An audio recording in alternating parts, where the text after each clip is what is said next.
Hello, this is Hi Bob Warbob, and let's play some Ultimate General Civil War. Hello, and welcome back. Today we are going to be doing Crampton's Gap, and I am joined here by Something Compass. This battle is pretty simple. I don't 100% remember why it's simple, but it's a lot of 2-star generals you have there. And a 3-star, you know, gotta sprinkle those in. How'd you get all those 2-star generals? I don't know. You gotta skip back an episode to find out. Gotta watch the last episode. Yeah. The end of the last episode and the beginning, both. Yeah. So, 2-star generals are really good. Keep that in mind. They're really good for helping you get more experience on, like, being able to spread out your experience better, because that you get 10 points towards your star power to your perk power per rank of general. So going from colonel to brigadier general gets you 10 points, going from brigadier general to major general gets you 10 points, and from major general to lieutenant general gets you 10 points, and then getting maxed on lieutenant general gets you another 10 points. So you can get, I think, almost a full star just from the general. Like, now you have to have 100 points before you even get to your first star, and then you can get like 80, 70 from a general, 60 from a general, somewhere out in there. But even with like Union raw recruits, I can get 1 star with a maxed out lieutenant general. So, and they only have like a total of like 50 stats or something. So that's the difference. Like, you can almost gain a full star just from that. And I mean, obviously I'm gaining stars by duplicating all my major generals. So this one, he can still see you there. That's a little bit painful. Yes, but he's shooting my general, not my units. It looked like he did hit your unit one time. Oh, there he's hitting him again. Okay. Again. But I mean, he's like doing no damage. I think they're all 12-pound howitzers. Okay. Remember that, speaking of 12-pound howitzers? So now, instead of being in 100% cover, I'm standing in the open. And in 2 volleys, I take 4 losses. Whereas over there, I took 100 losses in like no time. In 100% cover. In 100% cover. It's like, obviously that's a different gun at that point. That's all about the gun. So I think I have him pulled back just far enough, or I should have pulled him back a little bit further, or like put my general a little bit farther forward. But basically the goal is that you have the general in 100% cover, and he takes the shots. And then you have your units not taking shots, but they're in open, but they'll run forward into the front of that tree line once these guys get up. So the whole point is that you don't want to move your front line forward until you've got your flanking force in place. Yeah, that's I always like to get my whole army on the map before I start moving, like, and into the enemy. I like how you're getting just in position.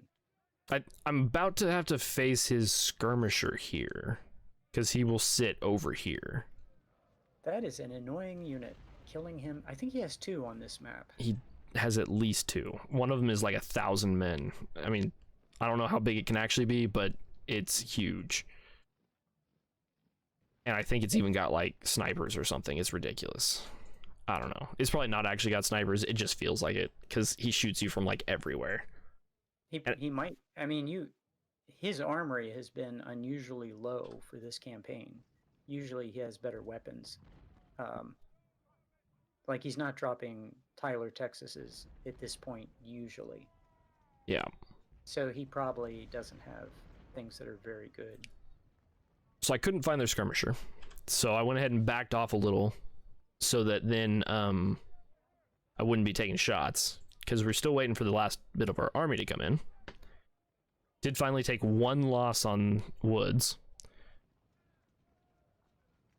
Oh, and backing them off also allowed me to regain condition on them because they're a little low from running around there.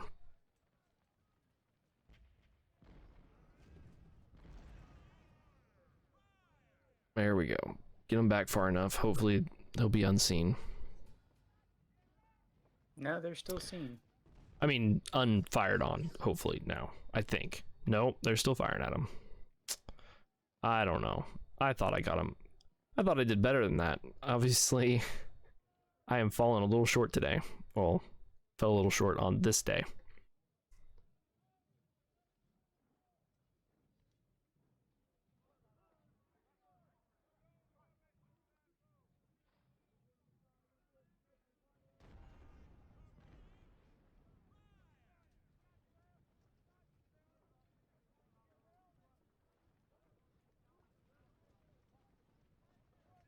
It's 15 losses I didn't really need to take over there. I mean, look at how much damage Gibbon has taken. He's taken like no damage basically. He could have been taking it all that time. I mean, it's only 15 losses, but well, make that 20. Yeah, he does have several batteries there. Yeah, they're annoying for sure. So now we're gonna start the process of moving forward, and that once Gibbon starts moving forward, then we stop taking so many losses on the infantry, because then he's the closest thing and they keep firing at him instead.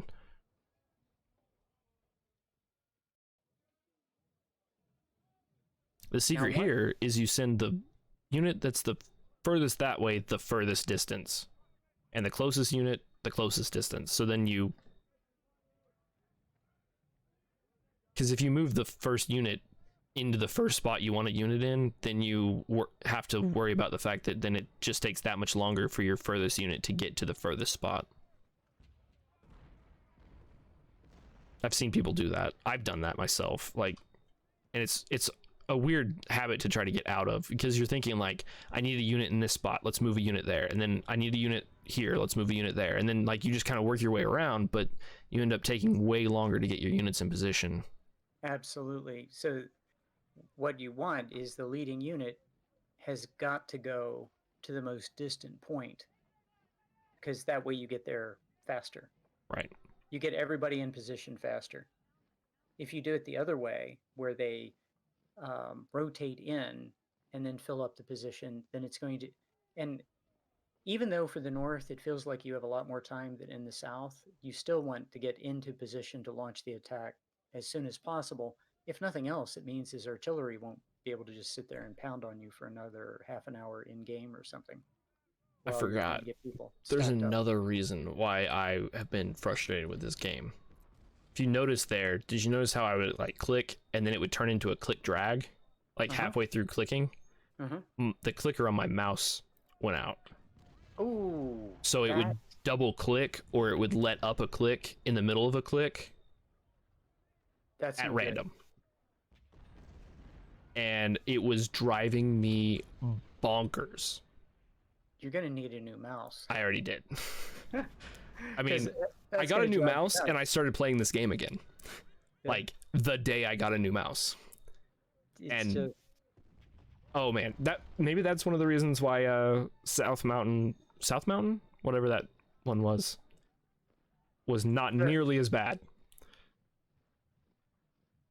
Because I was getting super frustrated. Yeah, I see that it happened right there. It was like you told it to go somewhere and then it clicked on it. Yeah, drag clicking was really bad for a bit there. And I'd also have times whenever like I would go to click on like do not fire, and it would click it twice. Ooh. Yeah. Which is the same thing as telling it to fire, which is the opposite of what you want. Yeah, it was. You're living an opposite world. Yeah, I was super having fun with that for a little while. I'd had it happen in the past, but I'd taken apart my mouse and actually like cleaned it, and it started working a little bit better, and it didn't happen like every once in a while. But then it started doing it again, and I was just like, I'm done. I got to get a new mouse. This is over. I can't deal with this anymore. Yeah, that happens to all the mouses. Yeah, you want to draw the lines. So one, you've pathed them so that they can travel and not walk on each other and go slower and burn condition. But the other thing is, by dragging the line and not clicking, they get into a column movement. Yeah. If the enemy isn't there. And you can like tell them to move like along the edge of a forest and not in the forest. Much easier. And it's so much easier to keep units from walking on each other if you're giving individual instructions. Yeah, I didn't do a whole an amazing job there. I think it's because I just gave up and clicked instead, because I was just so frustrated with trying to click drag. Yeah, after doing it about 10 times, I'd give up too. I just because you should be able to get frustrated. Yeah.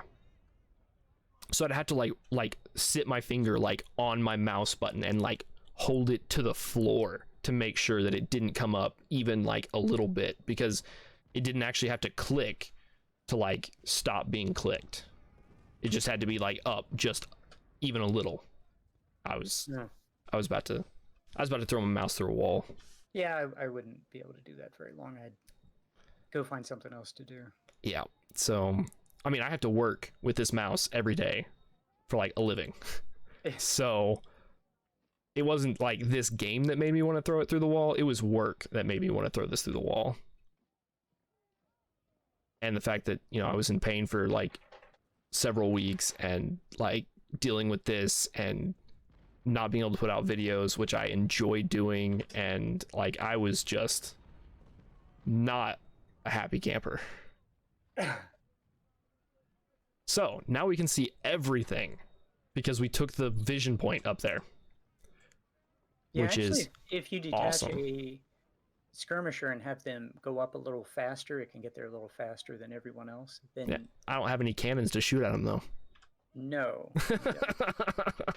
So it doesn't matter.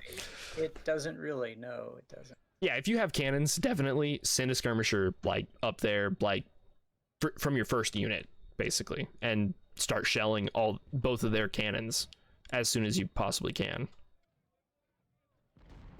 because it just makes sense.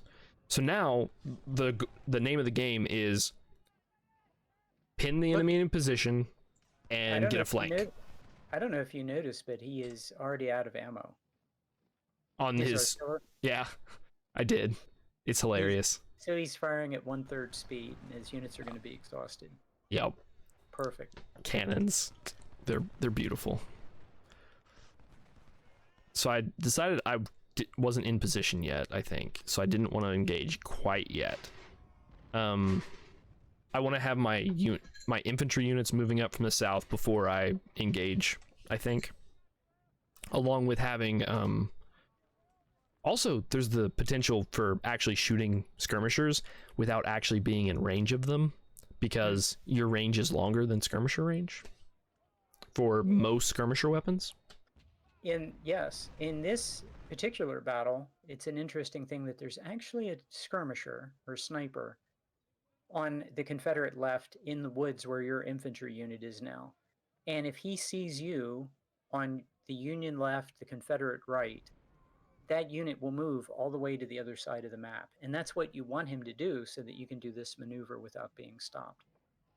See, I can't click. Oh, that's agonizing. Because it would like double click every time I tried to click, and it would like stop dragging. And I was just like, oh, come on. Oh, man. Triggered. Definitely triggered. So look at the size of his units too. They're only they're less than 1,500. You have overscale. We talked about this earlier. That we played for years trying to get underscaling, and now that we've completely figured out we can break scaling, go over it. We don't care. Just bring as many men as you want to. It's just more to kill. Yep. He's at the max of scaling. Well, he's at the max of scaling, but you've inflicted so many losses on him. His manpower pool is tiny, but for the size of his manpower pool, this is the max size unit he can have. And it's only at this battle. And your units are 2,500. Yep. And I mean, he's got 12-pound howitzers. Like, it's like the worst case scenario for him. Like, he can't do any damage while I'm coming up the hills at him. And it looks like his snipers must have short range weapons because they're just standing there taking losses, which I've never seen before. Yeah, the other one I think does have a longer range gun, and sometimes it's that third perk. If that third perk is the range perk, then you get hit. If the third perk is anything else, I mean the other option, there's only 2 options, then sometimes you can get away with a little bit. So here I'm just trying to get a flank shot on him before the other guy even moves up. So you had a problem where like you moved a lot of units up that way, but then they all wanted to come down this way. So my thought was, if I put units over here, then they can't come back this way. If you put units where we're looking now. Yeah, the south here. Yeah. Because you moved most of your units up to the north and got a, you know, good angle on the majority of his units coming down. But then you pushed him into the woods to the south. Yes. Yeah, I remember that. That was a long time ago, but I remember that. And so my idea was I put units to the south, use my general to soak all the fire for the most part. I mean, you see he's taking like a quarter health damage so far. That's like probably 70-80 losses on him being in almost 100% cover the whole time. And by the end of the battle he's going to be like almost done, but it doesn't matter because he's just a general. Like, he doesn't die or anything, so it doesn't really matter. So here we go, we're going to start moving him up. I think that means we're going to move up the infantry behind him pretty soon here. I'm trying to get that guy to focus on him, I think, but I guess he doesn't. Or did he turn? Did he finally start turning? Yeah, I guess I saw him start turning, so I was like, okay, then he's good. And here I'm just like, I mean, if I can just milk these kills and just get all these kills, like, why not? Like, oh, sure. And the slower that I shoot him, the longer he'll stand there for. If I were to open up with my main unit, then he would just rout like instantly. So I think my thought here is if I get all 3 of those units to shoot him all at once, I can do some good damage. Oh, I also had a problem with him routing into this corner too, so I wanted to have units up there. Because it's a long way from the flag all the way up to that corner, and actually having units all along that way is really hard to actually have units like ready for him the whole way. So I'm getting everybody into position before we even basically fire a single shot. That's a good idea. At infantry. Like, we fired at skirmishers and stuff, but we haven't actually fired at infantry.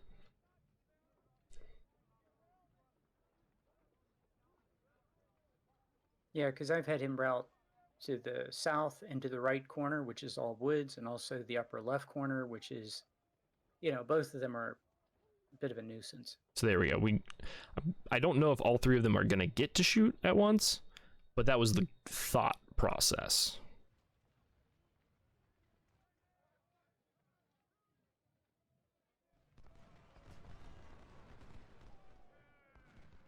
So that guy, I saw that he was turning, and I was like, ooh, we can get a flank shot on him. Not sure if I paid attention to the fact the other guy is down there, but... And I'm like,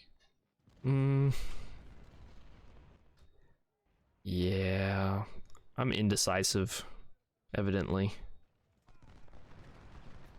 And it's getting me burned.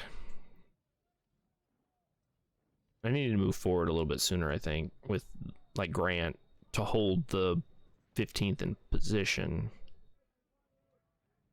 Yeah, he needs to go over there. Need to get these guys forward. We totally like took another 100 men off that skirmisher unit with the 3 infantry units firing at them all at once, which is good. Excited about that for sure.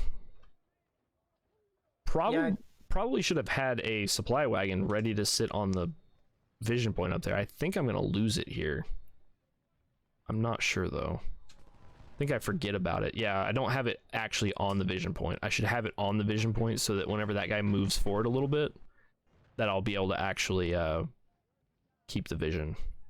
But at some point, I think I lose it on accident.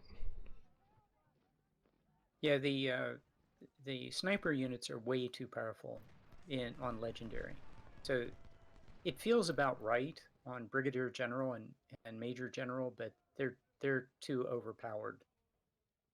You know, I have complaints about it because there were only like 140 Whitworth sniper rifles in the entire Confederacy, not 10 units of snipers each racking up kills, and they didn't shoot at infantry soldiers and rack up kills. They shot at corps commanders and division commanders. So, I mean, like the whole thing is just wrong. Yeah, for sure. They should be just removed from the game. I know they're fun, but they should just be removed.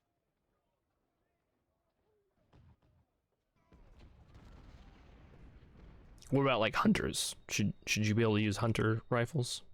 Yeah, that's an interesting idea because they did have the potential to have lots of things that were the equivalent of hunter rifles. Yeah. They're so slow firing though. They're so bad in the game. They're terrible, and that's what they should be. They should be terrible. Were they not even good at being rifles, basically? Like being... Well, for example, the Whitworths were really, really good at what they did, and what they did was they fought as individuals. Like if you were one of the guys, they cost the equivalent of a car, an expensive car for one of them, and they would give them to one guy who would be a great shot, and he would go off on his own, like a sniper today with a spotter, and they would wait the entire, like the Battle of Antietam, they'd wait the entire battle to get a shot on a high value target. And they might take 1 or 2 or 10 shots a battle, depending on if they saw high value targets, but they just didn't go out there and shoot. They went out and they waited like snipers do today. It was the same kind of mindset. And these guys reported they didn't operate as a unit, they operated as individuals who were alone doing their thing, who reported to the top command. So, yeah, and they didn't talk about what they did very much. It was kind of gruesome. Go out and pick an individual and shoot him was considered kind of distasteful. Yeah. So, but that's what they did, and they got shots on corps commanders, and they would take corps commanders out. But my point is, you didn't have 10 units of these guys racking up thousands of kills. There's per battle. Yeah, per battle. It's insane how many kills they can get. Yeah, they're and my point is, on legendary, they're way OP. I mean, they're just ridiculously overpowered. So we're able to get into cover pretty much on all sides of them. We're firing into this guy from several angles. We're starting to body up to more of their men so that they don't keep moving around as much. We haven't been able to get eyes on their we've got eyes on their artillery, but we haven't been able to like get shots on their artillery yet. That's the one thing that I would like to already be doing, but I mean, you can't, like, at this point. You can't. You don't have artillery. Yeah. Well, the one thing that you did that was really subtle is your force to the north kind of edged in against the edge of the map, and your force to the south kind of edged along the edge of the map, and you got a complete surround. And the moment you got a complete surround, you were going to drive him into the middle around the flag where he can be killed, as long as you don't push too hard. Yeah, from any one direction. From any one direction. And I like how you're like at the maximum range that you can fire right now, because that's the way to do it, to push him, to corral him around that flag, where you can hopefully get him into the open and then just shoot him until he surrenders. I call it bodying up for some reason. That's my... You come just outside of range to somebody to make them focus on you, so that then other guys can get shots. You're not actually looking to shoot somebody. You're not looking to like get into a fist fight. You're looking to just take the attention so that then somebody else can get the shot. And the good thing about this that I've noticed, I mean, I didn't know it until I watched you do it, is that once a unit gets locked on to somebody, even if they can't fire at them, they will stay locked on even if they're taking flanking shots. Yeah, it's pretty bad. Like even forts do it. Yeah, and we watched that at Second Bull Run. Yeah. A unit in a fort got locked on to somebody who they couldn't hit, and then a unit that they could have shot at, they didn't shoot at them, but they took fire until they routed. I mean, I've seen it happen to my own units even in forts. Like there's certain forts that are really bad about it. The North Fort, not the most northern fort, but the northern fort of the middle section of Laurel Hill is really bad. There's like a spot that's within range that you just cannot shoot. And then other units will walk up from all around you and shoot you out of that fort. And you can manually select to shoot a different guy. But once you're locked on to that one guy that you just cannot quite hit because the angle is just not quite right, it's over. Like, because if you don't look at it again, you don't even know. Well, you're going to assume that your unit's going to fire its whatever it can see and whatever it can hit, but it doesn't work that way. Yeah. And I mean, whenever I'm talking about like units that I'm moving around the map, I assume that I'm going to need to move them. Whenever I'm looking at units that are in a fortification, I'm assuming that they will shoot something every time they can. But it's not true with certain forts. Most forts are much better about it than a few of them. There's a few forts that really are really terrible about it. And I mean, you see that where on regular units where your unit will be targeting somebody all the way across the map. Yes. And it's basically the exact same thing for that fort. That's the thing that drives me crazy. Like you just targeted this guy and he routes. Now, there's some percentage chance that he will continue to target that guy if he retreated all the way to the south edge of the map and 4 units walked up next to him, he would still be trying to target the guy who just routed. As long as you can continuously see the unit that you're targeting. If you ever lose vision on them, it breaks the target. But whenever you hold vision points that allow you to see the entire map, it's never going to happen. You're never going to lose vision. Here's the other thing I just learned in our discussions tonight, is that when you tell your units to move forward, they unlock on whatever they're locked on and will fire at whatever's in front of them. So you just told that guy to move forward, and he moved forward, and now he's going to fire at the guy who's closest to him, even though that guy is flashing white. I think I actually told him to specifically target one guy because he was trying to hit the one that was flashing white, and I didn't want him to. I wanted to hit the other guy. And he hit the guy that wasn't flashing yet. He was really close to flashing, but he hadn't quite started flashing yet. Oh, okay. That's one thing that's really annoying, is that you'll move them forward and they'll fire at somebody that's flashing whenever you actually want them to get a flank shot on someone else.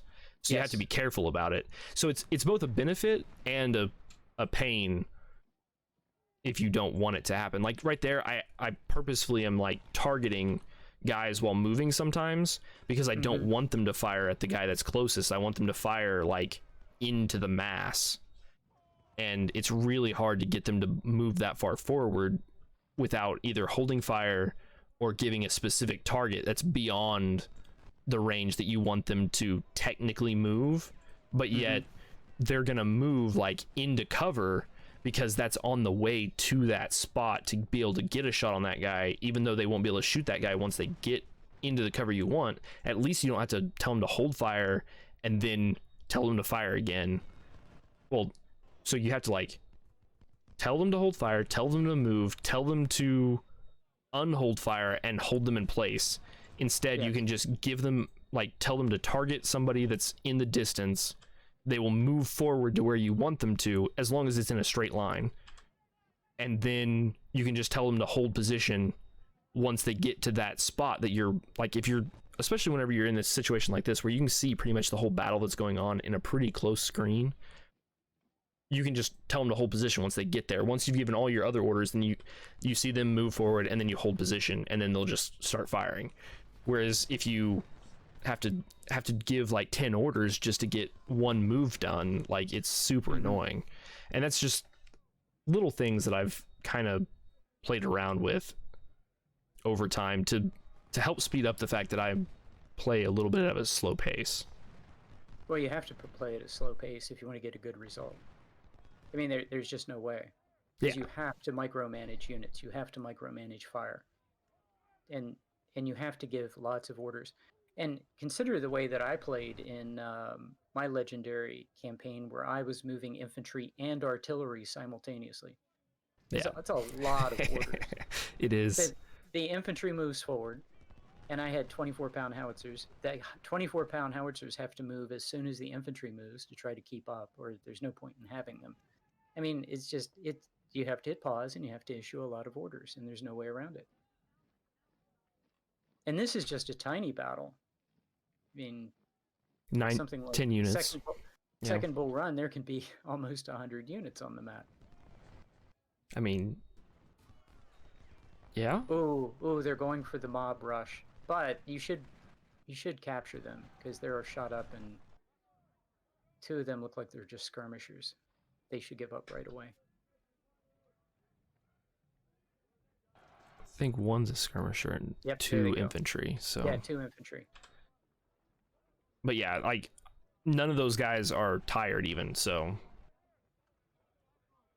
I'm in a pretty good spot. Just that 800 guy is in the woods though, so that could be. I think he just barely gets captured. Oh. Yeah. Yeah, he was in the See woods. that? See, I hit run and it didn't actually tell him to run because it double clicked it. Ah. Oh, every time I see it, it triggers me. Brings back painful memories.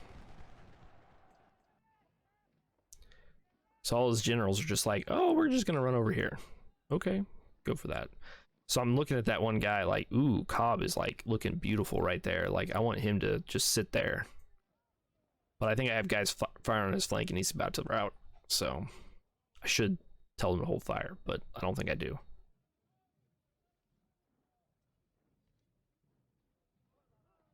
Yeah, I'm not telling him to hold fire. I should, but because really you want Cobb to like sit in place there. So every single infantry except Cobb is surrendered, and the problem is that all these units of infantry that I've captured will capture that flag, which is not really what I wanted. Yeah. But I think they actually capture it. I'm not 100% certain though. Oh, and I'm also moving that guy forward. That's a bad idea. Yeah, definitely going to capture the flag. There's nothing you can do about that. Yeah, he's changing color. Look at that.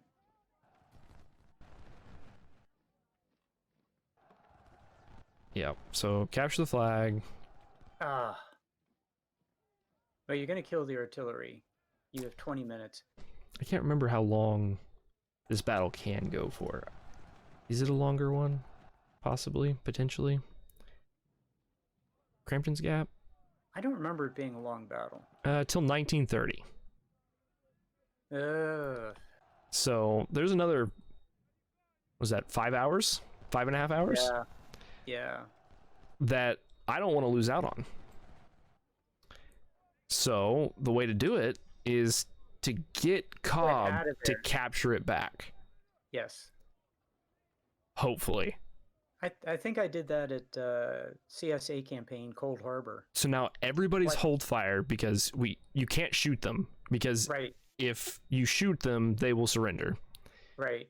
He has to recover and take that flag, and you've got 20 minutes to let him do it. Yeah. I'm real sure that I did exactly this at Cold Harbor as a CSA, where I took the flag by accident, and then I did exactly this. I pulled back, and the enemy retook the flag just like this.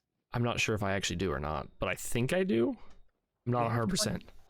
You have 20 minutes, so it's very 28 possible. minutes.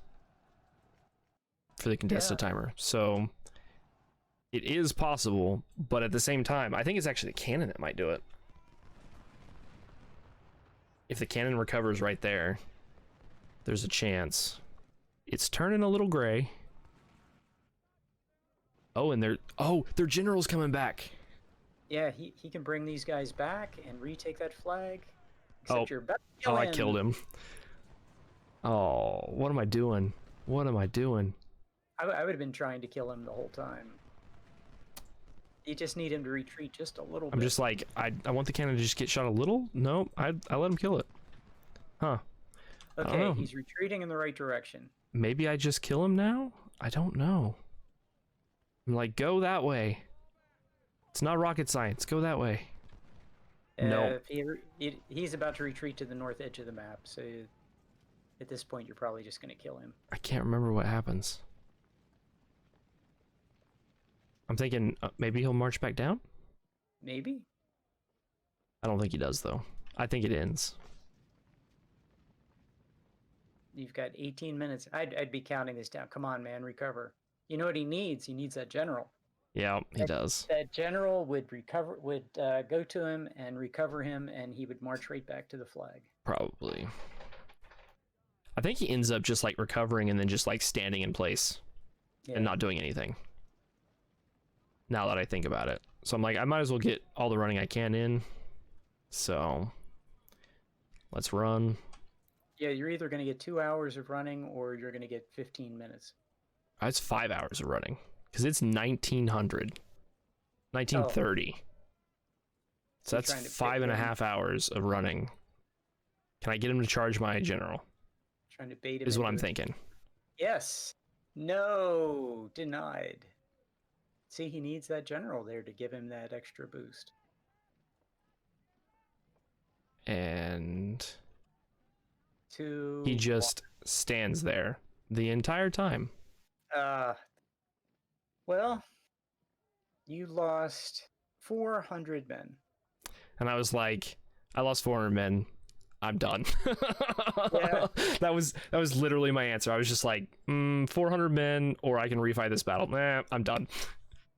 I think I've watched people lose 10,000, 15,000 in this battle. Ouch. Yeah, I did slightly better. Yeah, that's. I think you got your 10-1 you were looking for. So yeah, those infields have extended range, I think, over the Richmonds.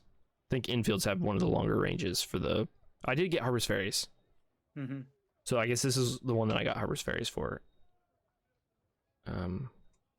So I've been getting a splattering of Harbor's Ferries, but the majority of the weapons seem to be Tyler, Texas's. So like all the major battles have been Tyler, Texas's, and then all the minor battles are like every once in a while it's Harbor's Ferry, every once in a while it's infield, like splattered around. A couple of MJGs here and there.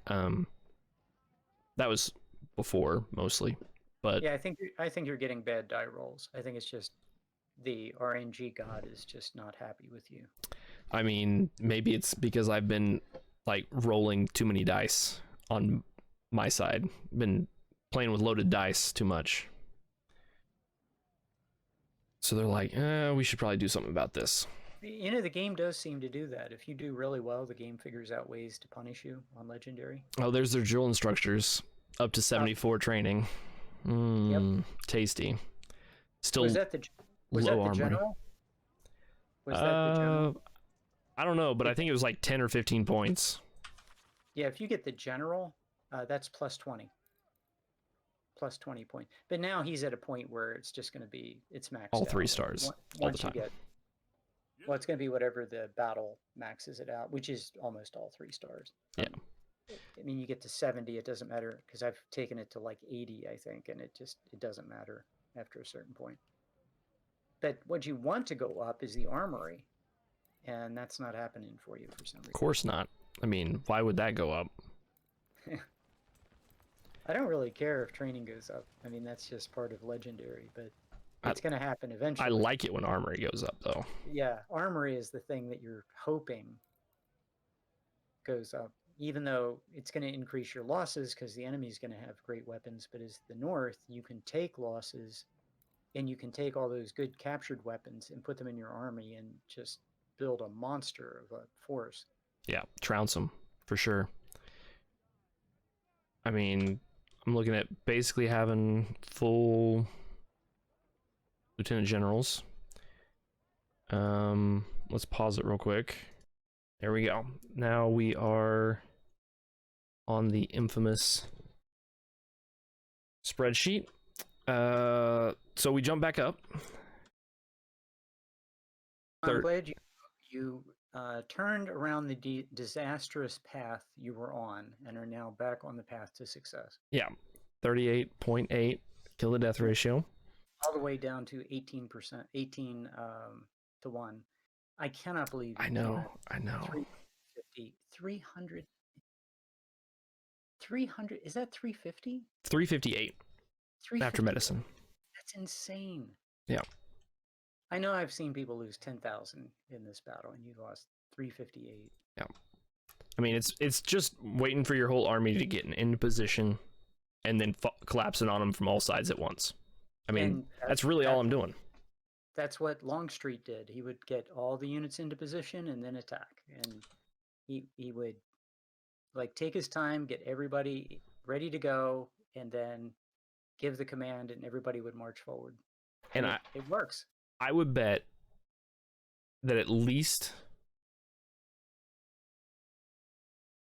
Wow, that might not even be right, because that might be including general deaths.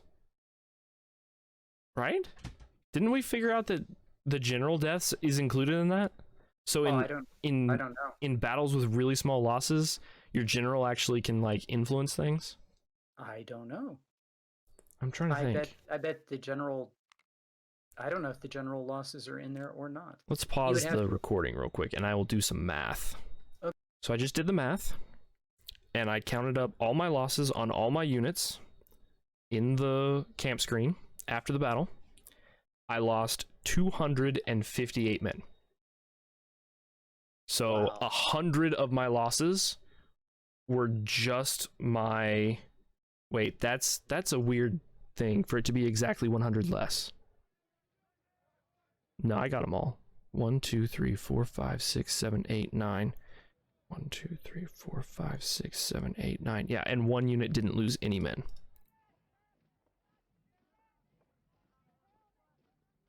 So, wow. There you go. A lot of my losses were general. Like, and that goes true for like all the battles that I try to use my general in. I was gonna say, if you have like all of these, and you have several of them where you lost like 500 guys, the results might actually be better than you think. So yeah, if you put in 258, 53 to 1. Gee. At that point. Oh my. Yeah, it only really affects it that much whenever it's a small battle like that. And you really use your general a lot. Like I think I lost like over half my general in that battle. So that's how you can get 100 losses for just your general. And on top of that, in all reality, I think that you could cut down the losses on this battle by another 100 just by bringing a 20-pound parrot and parking a guy on the flag up there. I mean, on the vision point up there. And then killing both of his artillery before the battle starts. Before you, like, move in. And you have time to do that. Yeah, but then you miss out on 2,500 men being on the battlefield and gaining experience. And 100 losses for 2,500 men gaining experience is... yeah. It's not... I mean, again, technically it is only 2,200 if you brought a 300-man... That's a 12 gun unit, would be 300 men. But again, the big thing for the Union campaign is not men lost. It's get at least 3 to 1 and grind as much XP as you can. Yeah. XP is more valuable than the 100 casualties that you would save. Yeah, which I kind of broke that rule too by not grinding experience at the end of the battle. But I mean, well, the battle didn't work out, so it was possible. Yeah, but whenever you're sitting there going, I barely lost any men and I just wiped out that entire force. Do I really want to fight this again? The answer is resoundingly no. So I wouldn't, not a chance. Yeah. So them surrendering all in that center area was not great, but not bad. It's been a blast, guys. You guys have a good one, and we will see you in the next one. Well, this has been a blast. Hope you guys have had as much fun as I've had. I'll see you again in the next episode. You guys have a good one,